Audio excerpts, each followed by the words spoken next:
എല്ലാവർക്കും നമസ്കാരം. ഞാൻ ഇന്ന് ഡിന്നറിന് ചേന കൊണ്ട് റസ്ക് പുഴുങ്ങുകയെന്ന് പറയും. റസ്കിൻ്റെ ഷേപ്പിൽ മുറിച്ച് വേവിച്ചുണ്ടാക്കുന്നതുകൊണ്ടാണ് റസ്ക് പുഴുങ്ങുക എന്ന് പറഞ്ഞത്. അതാണ് ഇന്ന് ഉണ്ടാക്കുന്നത്. അത് ഞാൻ ആദ്യം ചേന കണ്ടിക്കാൻ പോവുകയാണ്. ചേന ചൊറിയും, എനിക്കും ചൊറിയും. പക്ഷെ ഇവിടെ വേറെ ആരും കട്ട് ചെയ്യില്ല, അതുകൊണ്ട് ഞാൻ തന്നെ കട്ട് ചെയ്യുകയാണ്. ചൊറിയാതിരിക്കാൻ ഒരു വഴി എന്താണെന്ന് വെച്ചാൽ കയ്യിൽ കുറച്ച് എണ്ണ തേക്കുക, പിന്നെ കയ്യിൻ്റെ പുറത്ത് വെള്ളം തൊടാതിരിക്കുക. അത് കഴുകുമ്പോൾ നമ്മൾ തവിയിട്ട് ഇളക്കി കഴുകിയെടുത്തു കഴിഞ്ഞാൽ കുറച്ചൊക്കെ ചൊറിച്ചിൽ ഉണ്ടാവില്ല. പക്ഷെ ചൊറിച്ചിലാണേലും എടുക്കണമെന്ന് വെച്ചാൽ കഴിക്കാൻ നല്ല ടേസ്റ്റാണ്. ഇപ്പോഴത്തെ ചേനയാകുമ്പോൾ നന്നായിട്ട് വേവുകയും ചെയ്യും.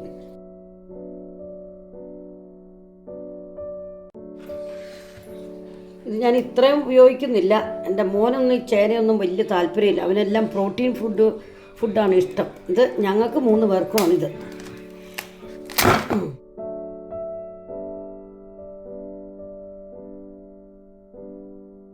നമുക്ക് ചെത്തുമ്പോഴത്തേക്കും തന്നെ വെള്ളം തിളപ്പിക്കാൻ വയ്ക്കാം. ഉരുളിക്കകത്ത് കുറച്ച് വെള്ളം തിളപ്പിക്കാൻ വെച്ചേക്കുവാണ്.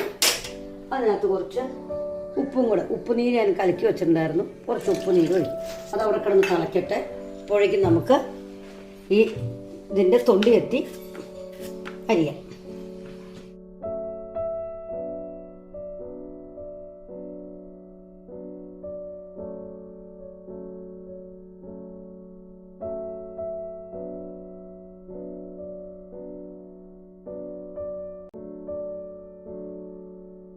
അകത്തേക്ക് നമുക്ക് ഈ ചേന ഇടാം.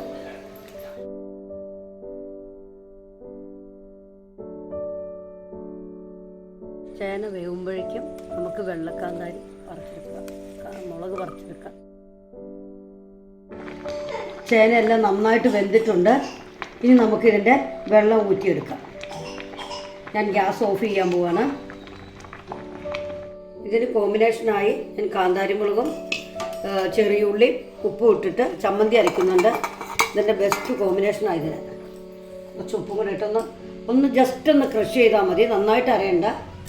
ഇത് ഞാൻ അരച്ചെടുക്കാം. കാന്താരിമുളക് അരച്ചതിനകത്തേക്ക് കുറച്ച് വെളിച്ചെണ്ണ ഒഴിക്കണം. ഞാനത് ചേന വെള്ളം ഊറ്റി വെച്ചിട്ടുണ്ട്. ഇത് നല്ല കോമ്പിനേഷനാണ്. ഒരു പ്രാവശ്യം നിങ്ങൾ ഇത് ട്രൈ ചെയ്ത് നോക്കൂ. എൻ്റെ വീഡിയോ നിങ്ങൾക്ക് ഇഷ്ടപ്പെട്ടു കഴിഞ്ഞാൽ ലൈക്ക് ചെയ്യാനും ഷെയർ ചെയ്യാനും മറക്കരുത്. അടുത്തൊരു വീഡിയോ ആയിട്ട് വീണ്ടും കാണാം. Okay, by.